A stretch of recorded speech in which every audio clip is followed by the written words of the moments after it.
Bienvenue Stop Invest, la chaîne des top investissements. Ici, on parle essentiellement d'entreprises de qualité. Avons-nous une opportunité d'investissement sur United Rental? C'est la question à laquelle on va essayer de répondre en se basant sur les états financiers de la compagnie. Je rappelle que ceci représente uniquement mon point de vue et non un conseil d'investissement. Et comme d'habitude, je me réserve le droit de me tromper. Demande spéciale d'un abonné Top Premium. Et je rappelle que dans le service Top Premium, vous pouvez demander des analyses quantitatives et avoir la certitude que ça va être fait. Plus d'autres éléments que vous pourrez voir en description de la vidéo. D'accord? Quand vous allez cliquer sur le lien en question. N'oubliez pas, watchlist directement cette compagnie, watchlist maintenant.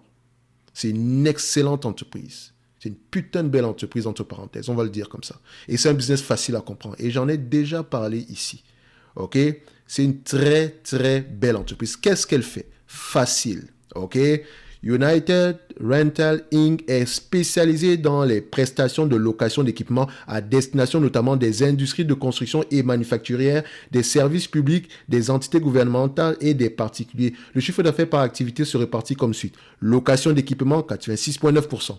Vente de matériel de location, 8,3%. Vente d'équipements, 1,3%. Essentiellement un loueur, d'accord, d'équipements lourds pour la construction. Tout ce qui concerne le domaine de la construction ici, d'accord? Donc, quand on parle de construction, la construction résidentielle va ralentir. Mais n'oubliez pas qu'il y a un programme de dépenses en infrastructure aux États-Unis. Donc, on va avoir besoin d'engins. Et n'oubliez pas également que quand vous allez regarder cette compagnie du point de vue free cash flow, sur ses rapports financiers, il faut les reconstruire. Parce qu'en fait, sa dépense en capital est très élevée. Mais n'oubliez pas qu'on vous a dit qu'elle vend également du matériel. Donc, elle vend également du matériel usagé qu'elle utilisait généralement pour sa location ici, d'accord? Elle vend ce matériel-là et elle rachète un nouveau matériel. OK? Donc, ça veut dire que ces free cash flow peuvent avoir tendance, vous allez peut-être que vous payez sur la vraie réalité ici de ces free cash flow, mais ils sont plus élevés que ce qui est affiché en date d'aujourd'hui. Donc, faites attention. Il faut reconstruire les free cash flow de cette compagnie-là. Bref, on se limite là. Vu que je n'en ai pas encore parlé, on va regarder ici déjà, je cite, avant de continuer, parce que j'aime bien ce secteur-là. Et je vais vous donner la liste des entreprises. Prenez United, Ashted, très belle entreprise. Vous avez également la compagnie qu'on appelle, comment on appelle ça? Avant, ça s'appelait Hertz. Non, pas le loueur de voiture, le loueur d'équipement. Donc ici, c'est Herc Holding. Lui, OK? Également, mettez dans la liste. Donc ça et ça. AirCap, on va y revenir un tout petit peu. Mais également, ça, c'est le loueur d'avion, en fait. D'accord? Donc, c'est lui, l'un des plus gros clients de Boeing et de, comment on appelle ça encore, et de Airbus. Généralement, il y a une autre entreprise ici qui m'échappe, c'est une entreprise américaine. J'oublie souvent son nom ici. Bref, on va déjà se limiter là. Prenez déjà celle que je vous ai donnée là. Donc, vous avez United, Ashted et voilà, ERC. OK? On va déjà se limiter on va déjà donner cela comme liste. Maintenant, on revient sur la compagnie en question. En termes de revenus, croissance des revenus, on aime ça. OK? Quand vous regardez ceci, magnifique. La marge brute. Et je rappelle que c'est une industrie, il y a beaucoup, c'est une industrie très segmentée. Enfin, je dirais pas segmentée. Est-ce que c'est ce qu'on appelle segmenté? Non, pas segmenté. En fait, il y a beaucoup, c'est en pleine consolidation, c'est ce que je voulais dire. C'est une industrie en pleine consolidation. Il y a beaucoup de petits joueurs. Il y a très peu de gros joueurs ici qui essaient de racheter les petits afin de pouvoir être de plus en plus gros. Et quand vous êtes de plus en plus gros ici, vous pouvez fixer les prix. D'accord? Vous avez un pricing power certain. Maintenant, quand on regarde ici en termes de marge brute, on voit ici qu'il y a une différence, on a une certaine évolution de la marge brute. Même si elle semble être toute petite ici, c'est une évolution de la marge brute. OK? Avant ici, jusqu'en 2011, on était à peu près à du 35%. Et là, depuis quelques années, on est aux alentours d'une quarantaine de pourcents. Donc, on a un certain pricing power. Et le revenu est de plus en plus croissant. Vous pouvez également voir ici que, comme je vous ai dit, que nous avons une entreprise ici qui croît également par acquisition. Donc, il y a quelques petites acquisitions chaque année. Belle entreprise à avoir dans la watchlist, mes amis. S'il vous plaît. Très belle entreprise. Watchlist. On continue. Alors, je vous dis toujours mes choses comme ça. C'est une belle entreprise à avoir dans la watchlist.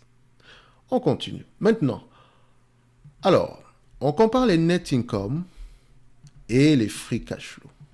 OK? On les met là. Les free cash flow de l'entreprise ont tendance à représenter la véritable rentabilité de celle-ci. On va dans le même sens ici. Mais les free cash flow sont bien plus élevés que ça. Maintenant, vous pouvez comparer la dette nette EBITDA ici. D'accord? C'est quelque chose que parfois je ne mentionne pas souvent, mais c'est très important de regarder toujours la dette nette sur EBITDA ici. On a quelque chose en dessous de 5, c'est parfait. Ça nous va. Est-ce que le niveau de dette nette ici, est-ce que c'est une entreprise qui a tendance à augmenter sa dette ou bien, voilà, on a une dette à peu près stable ici sur les dernières années. En tout cas, depuis 2018, on a une stabilité ici. N'oubliez pas également le nombre d'actions. Est-ce que nous avons des actions qui augmentent ou bien qui diminuent? Ils achètent massivement leurs actions et ils viennent d'initier un dividende, si je ne me trompe pas. Donc, United Rental, ticker symbole URI.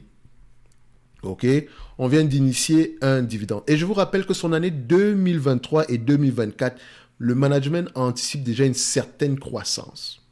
OK, donc, n'oubliez pas également que vu son activité, ce n'est pas une entreprise qui doit se négocier à des PER très élevés. Faites attention. Ça reste ici une industrie assez cyclique.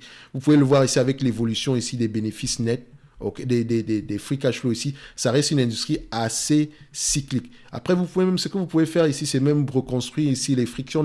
Si on ajuste ici les earnings ici, vous pouvez voir ici que c'est une entreprise qui a toujours rapporté de l'argent. OK? Donc, on s'attend à peu près à 49 millions ici de bénéfices nets. Voilà, prenons même les bénéfices nets ici en 2025. OK? Faites attention. Donc, on s'attend à 49, pas 49 millions, 49,25 $ par action. Et si je prends 49,25 $ par action ici, et que je considère à peu près, est-ce que les analystes ont tendance à avoir raison sur leurs prévisions ici? Oui. Donc, c'est un business assez prévisible. OK? Par rapport au prix actuel, disons de 396, 12,43% de rendement sur ce coût d'acquisition-ci.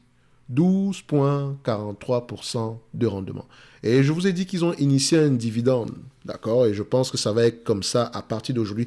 C'est une compagnie, il y a de fortes chances qu'elle devienne un dividende, qu'elle devienne ici un dividende contender ou un dividende achiever ou un dividende aristo, comme vous voulez, mais elle a les moyens de payer un dividende stable et croissant pour les 10-20 prochaines années.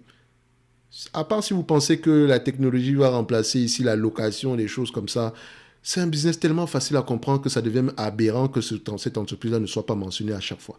C'est une excellente entreprise. Bref, on continue. Maintenant, en termes d'évaluation, je sais également que ce n'est pas une compagnie que je vais payer à des PER très élevés. Tout simplement parce qu'elle aura tendance à être très cyclique. OK? Donc, idéalement, c'est une compagnie qui va s'échanger entre 15 et 17 fois les bénéfices. N'oubliez pas. Donc, 15 et 17 fois les bénéfices. Donc, vous voyez ici qu'en termes de PER, vous allez voir combien est-ce que le marché paye même pour cette compagnie-ci.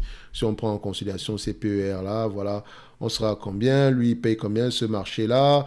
Tac. Donc, on va voir ici la médiane est aux alentours de 14 fois les bénéfices. Donc, comme je dis, le marché va payer aux alentours de 15 fois les bénéfices pour cette compagnie-ci. 15 fois les bénéfices, 15, 17 fois les bénéfices par là. OK? Parce que c'est assez cyclique. OK?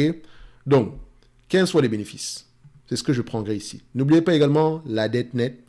Et je vais être optimiste ici. Optimiste dans le sens où le 49,25 $ par action ici attendu, il y a de fortes chances que ce soit durable et stable dans le futur. Et je vous laisse aller lire. Moi, j'ai lu sur la compagnie. Donc, peut-être pour ça que je peux avoir un raisonnement très optimiste ici. Donc, je vous laisse également aller lire, mais je suis sûr et certain que vous allez adorer cette compagnie. En tout cas, on continue. 49,25 $, c'est ce qui est attendu en 2025. Je vais vérifier ici au niveau de la dette nette sur, je peux vérifier sur, comment on appelle ça encore, sur Zone Bourse. OK. On a une dette nette de combien? 11 264. 11 264, je fais 11, 2, 6, 4, divisé par le nombre d'actions. Et je rappelle que le nombre d'actions a tendance à diminuer. 69 300, donc divisé ici par 69,3, 69 300. Ça donne ici au total 162 $ de dette nette par action. 162, c'est bien ça?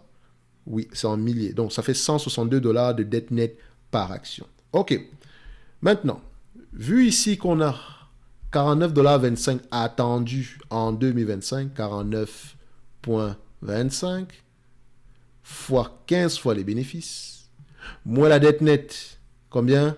162, 500, disons 163, 575 $ l'action. 575,75 ou bien 576. Price target. D'accord? Donc cette entreprise est sous-évaluée.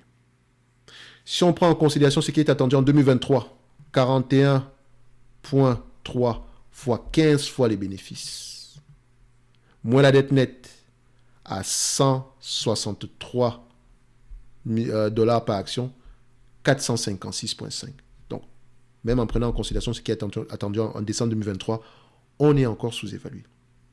Donc, les amis, cette compagnie mérite une attention particulière. Si elle vous reverse la totalité des bénéfices nets en date d'aujourd'hui, ceux qui sont attendus en 2023, pas ceux de 2025, par rapport au prix actuel, 10% de rendement. Ah là là, ça me fatigue tout ça. Ça me fatigue parce qu'il y a tellement de belles entreprises et j'ai souvent l'impression qu'on passe le temps à parler d'entreprises de merde toute la journée. C'est une très belle entreprise, les amis. Allez lire sur cette compagnie-là. Ça me fait mal de parler d'elle aujourd'hui et me rendre compte qu'il n'y a pas beaucoup, il y a très peu de personnes qui me l'ont mentionné depuis. Allez lire sur cette compagnie. Même ceux qui recherchent un dividende en date d'aujourd'hui, allez lire sur cette compagnie qui va initier un dividende de 5,92 $ en cette année-ci. 5,92 $. C'est une compagnie, si vous l'aviez acheté au prix de 70 $, disons 90 $ en 2020, par rapport à votre prix actuel, le rendement sur coût d'acquisition par rapport au prix actuel, le dividende ici par rapport au prix de 2020 ici, de 2019 par là, c'est 6% de rendement. C'est ce qui me fatigue souvent quand je parle ici du fait qu'on me dit oui, mais elle ne paye pas encore les dividendes. Toute entreprise est destinée à payer un dividende tôt ou tard. Certaines juste gardent ce cash-là afin de pouvoir continuer à croître très rapidement et dominer le marché. On va se limiter là. Nous avons une opportunité d'investissement. Maintenant, je vous laisse aller faire vos devoirs de vous-même. D'accord? Lisez vos rapports financiers. Lisez vos rapports financiers. Et comme d'habitude, on n'aura pas énormément de vues sur cette vidéo aussi. Ça, c'est certain. Parce que c'est normal, vous ne la connaissez pas. Et c'est tant mieux pour ceux qui vont prendre la peine d'aller regarder sur cette compagnie-ci. Tant mieux. OK? Parce qu'il y a beaucoup d'optimisme sur les mois à venir. Même si elle tend à ralentir sur les mois à venir à cause du secteur résidentiel. Il y a une opportunité de croissance à long terme ici. Ici. Et on n'est que en Amérique. Je vous propose, regardez, Hashtag. Et parfois, il y a tellement de belles entreprises, mais qu'est-ce qu'on... Regardez, ça c'est son jumeau anglais. Même chose. Même problème. Bon, je ne dirais pas qu'on est sous-évalué ici, mais la même tendance. Et vous pouvez prendre ici son jumeau américain, Herc. C'est pas Hercule, hein, Herc Holding. Même chose. Et pense même qu'ici également, on a une opportunité d'investissement. Donc, allez lire sur Herc Holding, allez lire sur United Rental, s'il vous plaît. Le lien vers le service Top Premium est dans la description de la vidéo. On se donne rendez-vous sur la prochaine vidéo. Merci.